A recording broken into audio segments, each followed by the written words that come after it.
Alô, mãe? Só tem dinheiro pra me prestar? Eu gastei meu dinheiro todo na Brasil, precisei me comprar um termômetro agora.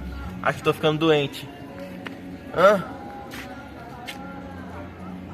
Em pleno 2023 e você não sabe fazer um termômetro caseiro? Mas quem é você? Eu sou Pablo Emílio Escobar. Como que eu faço termômetro caseiro? É muito fácil. Você vai precisar de uma garrafa azul e da tampa furada, mas é a musga. Uma vela, um corante que poderia ser azul, mas é vermelho.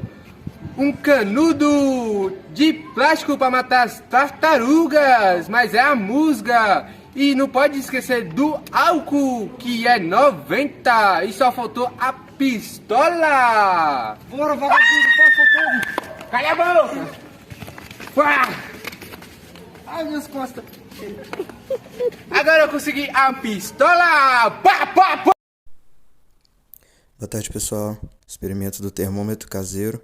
Para você fazer, você vai precisar de uma garrafa PET, qualquer ml serve. Nós fizemos um pequeno funil caseiro para conseguir colocar o etanol e de um canudo com uma tampa. Colocamos a cola quente aí na parte de cima para não deixar nenhum espaço para sair e um pouco de água. Que cara de água, de etanol. Colocamos ali o etanol. Coloca mais um pouco. Você tem que colocar a quantidade ideal, o necessário. Essa quantidade mínima aí tá de boa. Você vai precisar de um corante, de qualquer cor tá bom. O corante vai ajudar você a perceber se o etanol tá subindo pelo canudo por causa da temperatura. Colocou bastante corante. Colocou aí, até escorrer um pouco. Limpou. Dá uma sacudida assim pra misturar.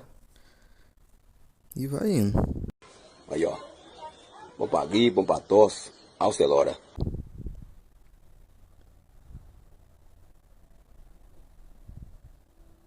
Aí, ó, fecha.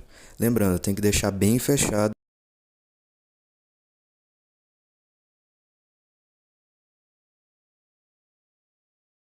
Eu ontem tive tanta sorte, a malvada da morte andou perto de mim. Olha, eu não sou muito bom com introduções, então vamos logo ao que interessa, entendeu? Você entendeu, velho? O que acontece geralmente com os metais quando são aquecidos? A dilatação térmica ocorre em moléculas como metal e vidro, que são expostas a temperaturas elevadas. Assim, eles sofrem uma variação de tamanho. E se aquecermos um gás, o que acontece? Suas moléculas passaram a se movimentar mais rapidamente. A energia cinética desse gás aumentou. E com os líquidos, o que ocorre? Os líquidos podem sofrer dilatação térmica, assim como os sólidos quando aquecidos. A dilatação dos líquidos ocorre quando sua temperatura aumenta, de forma que suas moléculas fiquem mais agitadas. A fusão é a transformação física da matemática do seu estado sólido para o estado líquido. Entenderam alguma coisa? Pois é, eu também não.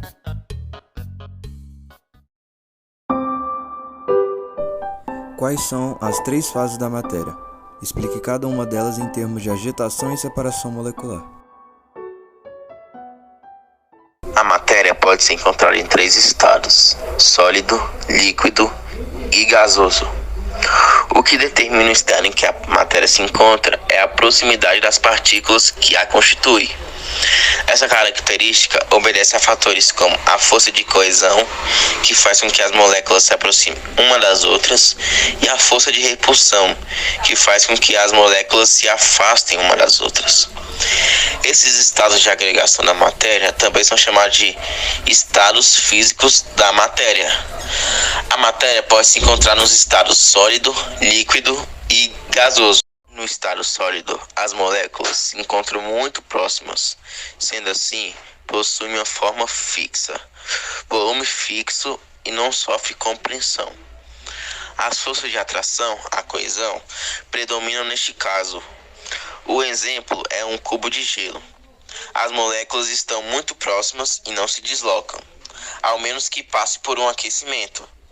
O gelo possui forma e volume constantes. No estado líquido, as moléculas estão mais afastadas do que no estado sólido e as forças de repulsão são um pouco maiores. Os elementos que se encontram nesse estado possuem forma variada, mas volume constante. Além dessas características, possuem facilidade de escoamento e adquirem a forma do recipiente que os contém.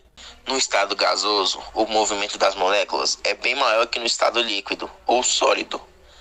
As forças de repulsão predominam, fazendo com que as substâncias não tomem forma e nem volume constante. Se variamos a pressão exercida sobre um gás, podemos aumentar ou diminuir o volume dele. Sendo assim, pode-se dizer que sofre compressão e expansão facilmente. Os elementos gasosos tomam a forma do recipiente que os contém. Agora, com as questões 13 e 14 respondidas, vamos partir para as duas últimas.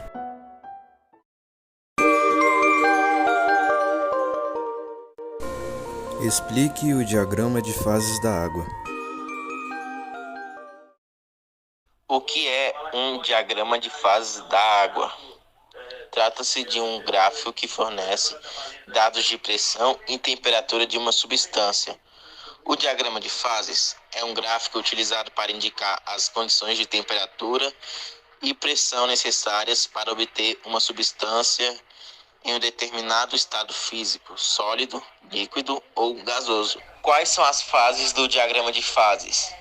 Um diagrama de fases apresenta os seguintes elementos: curva de fusão, que separa as áreas que correspondem aos estados sólido e líquido; curva de vaporização, que separa as áreas que correspondem às fases líquida e vapor; e a curva de sublimação, que separa as áreas que correspondem às fases sólida e vapor.